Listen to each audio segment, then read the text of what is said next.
Well, the body of the former head of state of Zambia, Edgar Lungu, will not be coming back to Zambia anytime soon. And information has emerged as to why the body is not coming to Zambia. Because as you may be aware, about 2 days ago, if not more now, the appeal case that the Lungu family had filed in the High Court of South Africa in Pretoria was thrown out, meaning they were not granted the permission for them to appeal the verdict to which the Zambian government had won the rights to the body of former head of state, and all that was left was for the body to be repatriated.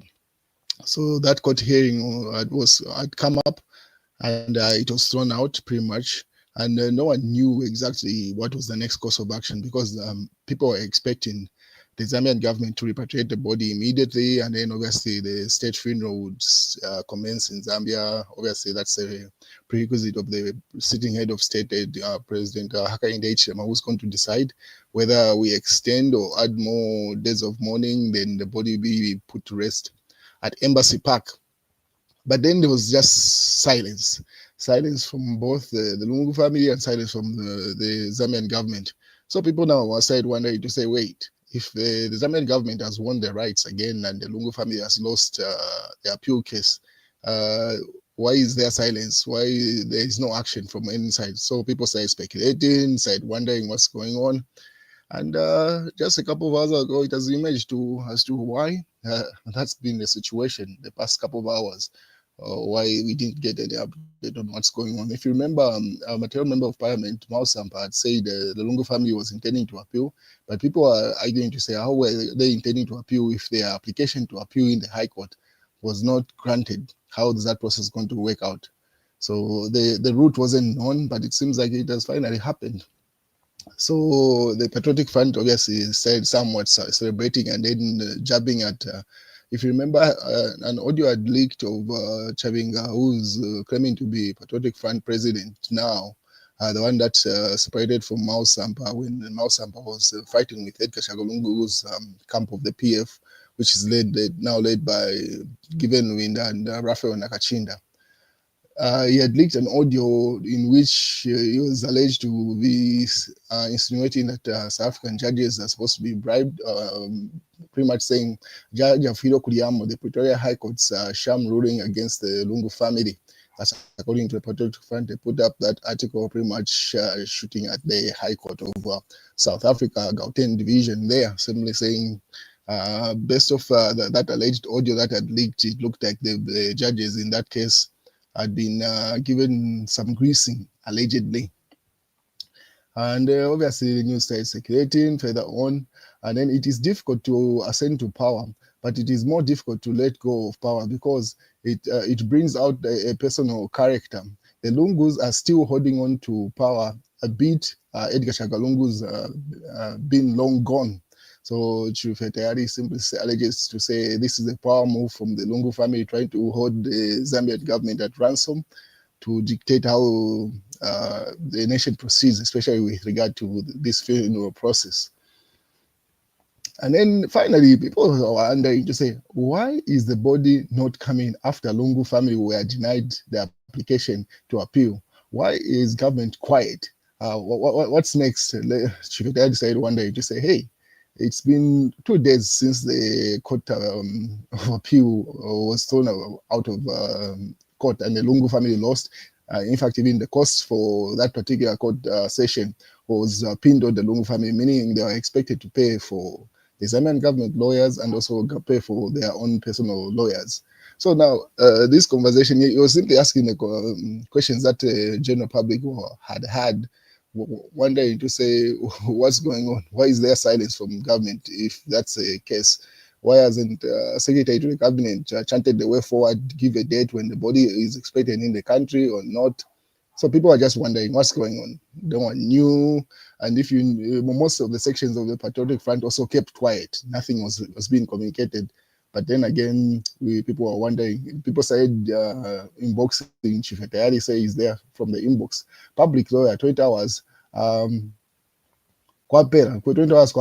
Why is the government quiet about repatriation?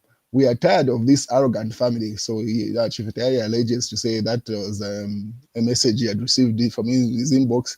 People were wondering to say, why is the Zambian government quiet on the issue? They needed to clarify the situation. Why is the body not in Zambia if the appeal case had been thrown out? Because that was the next course of action. So people were just wondering to say what's going on, and it became clear eventually.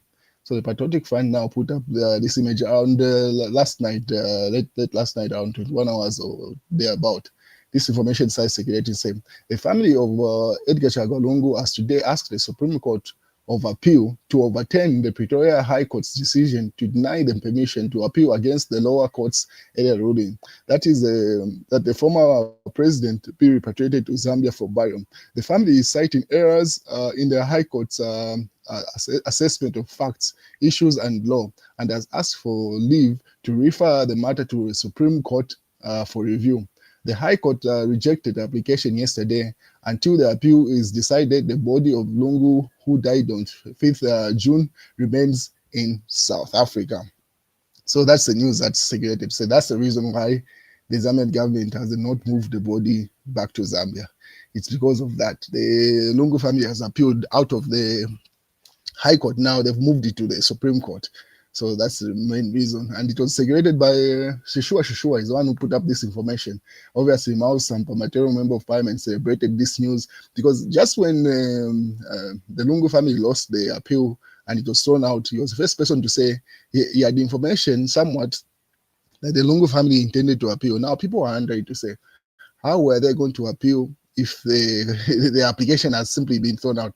So it seems like the way the law works in South Africa, they are able to actually circumvent the High Court and work through the Supreme Court, which was supposed to handle the case in the first place. So it's the Supreme Court that is yet to determine whether the appeal case is granted or not. And he says, so as I told you, as I had predicted, the paper pretty much using some member there. And this is what Shishua had put out. The family of Edgar Chagwa Lungu has today asked the Supreme Court of Appeal to overturn, pretty much reiterating that earlier statement that the Patriotic Front had put out. But he's the first person that put out the information to the reason why the Zambian government did not have access to the body of Edgar Chagwa Lungu, and the reason why no information had come out as to when the repatriation was supposed to happen. That's the reason. According to Shishua, he had information from the family, and the nation reacted to that. So now it makes sense. That's the reason why we have not got clarity from the Zambian government. So as things stand, the Lungu family has appealed to a Supreme Court, no longer working in the High Court, which threw out their appeal case. So we wait and see if actually the Supreme Court acknowledges their appeal, and that court case starts again in the Supreme Court. And going by the timelines that we've witnessed so far, I think we've spent, 3 months just in the High Court fighting. So if we spend another, 3 months to 4 months in the Supreme Court fighting, that will be in the thick of the campaign season for the 2026 elections. So probably if they don't settle this issue outside court, that battle is going to ensue for a long period of time. If we're going to go by the timelines that we've witnessed, that's another 3 months in the Supreme Court, if not 4. Then if they lose again, they move to the Constitutional Court. That's another 4 months. So that's pretty much half of, if not more, of 2026. That's in the thick of the campaign season. So the court case, if it's to be settled, it has to be done outside court. So we wait and see how it plays out. But on the other hand, UPND tribalism outrage, leaked rats post-tribal audio angers Zambians. That's according to the mass newspaper. So an audio was being circulating. So Jonah Boya, that's a TV journalist, had put up this article to say, in an audio, Ratsat CEO Amon Mwemba is heard talking to an unknown person about hiring process. It appears that he is suggesting that the hiring process be altered to incorporate someone from a specific region of the country. In an interview with myself, he says the interpretation of the audio is in fact that he is promoting meritocracy and diversity.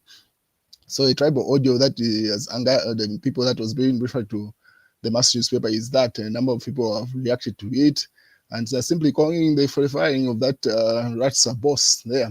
And then Barbara Chama, this to say that the most arrogant people in the United Party for National Development, UPND, are the beneficiaries through the nepotistic networks. They do not understand the hardships on the ground, and they think politics are easy. So she says. And obviously, Mashaka Yakashambatawa is one of the people that is calling for the firing of the RTSA boss. He says, if what is being reported in the audio circulating is true, Mr. Amon Mwemba must be disciplined and even lose his job. There is no room for hiring people on the basis of their tribe or ethnicity in Zambia. We condemned such careless acts under the Patriotic Front PF. We will continue to do so even now. So that's a UPND supporter there based in the US.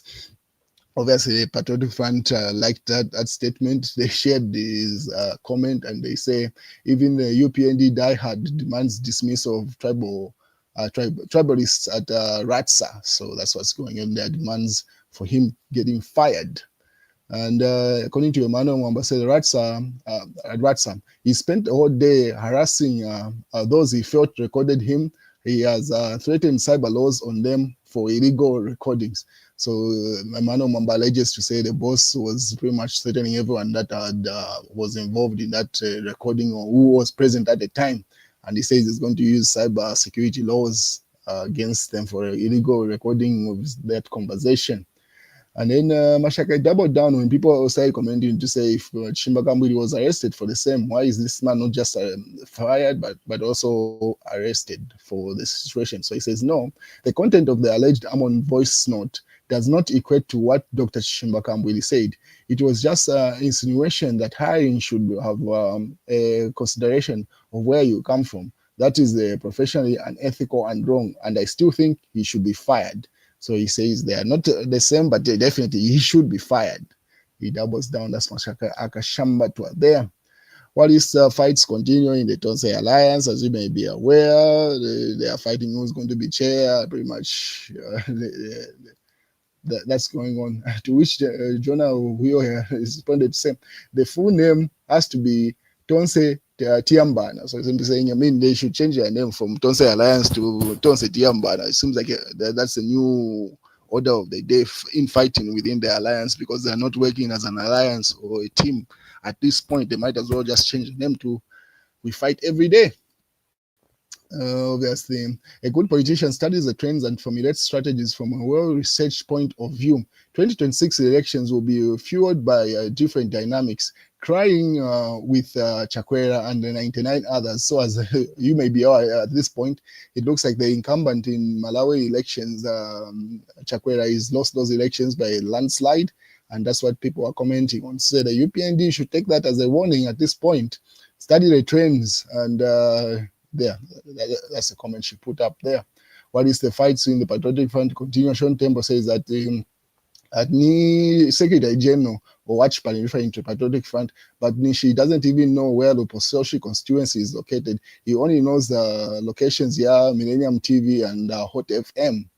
So those back and forth between the Afro Nakashinda and Sean Tembo continue. There are many lessons to be learned from Chakwera, that's the Malawian incumbent president that seems to have lost the elections, who thought he had no opposition. UPND has very few politicians as such. There is no virtue. There's no virtue. They rely on fortune. Fika is over. So simply saying, Chakwera thought he had eliminated the opposition in Malawi, but look at the turn of events where, in as much as the opposition did not unite under one candidate, but regardless of the multiple members, candidates running for presidential seat, he seems to have lost to one. That's the former president, that's Tarika. So she's giving analysis, and then she says, when I mentioned that it was zeal, you assumed spoken out of bitterness. He appears worn out before even the game starts. You need a team of individual capabilities. You need a team, as individual capabilities are insufficient. One. So she tags the UPND, is it media director? Yes. where he says he was very enthusiastic when he took up the position and the job and having a number of press briefs that were having effect. But at this point, he looks fatigued and it's not having effect. And the game has not even started. The 2026 campaign and fights politically have not yet ensued. Says the UPND needed a team, not just relying on one person's competency in this case. The Zambia Police Service has formally charged 42-year-old sewer-mouthed Ethel Chisomo Edwards, who was apprehended at the airport with libel and sedition and hate speech. So, as you may be aware, the Ethel had issued a number of statements against President Hakainde Hichilema and the UPND, and then she's a U.S. citizen and Zambian citizen. I think she's got both. She's got dual citizenship, and people were shocked to say she actually decided to come back to Zambia. And all those posters she was putting up to say she was in Kawata and all that stuff. It seems like she didn't even leave the airport. She was arrested at the airport itself. So people are wondering to say, is a mental state right for her to do all those video live streams that she did in 2022 and then decide to come in the country? What did she think? She would just get away with it. So their sanity is being questioned. But anyway, those are the numbers that are allegedly coming from Malawi elections. So you can see it seems like Peter Mutharika is almost, is it 58% of the elections? And then Chakwera is at 22. So the difference is bad. That's why Chakwera seems to have lost those elections. But anyway, the official ones are yet to be announced. But from what it's looking, it's a clear landslide. And you can see the number of presidential candidates that they have there. They've got a number of them. They've been Joyce Banda there, the lady, I think she had been president at this point.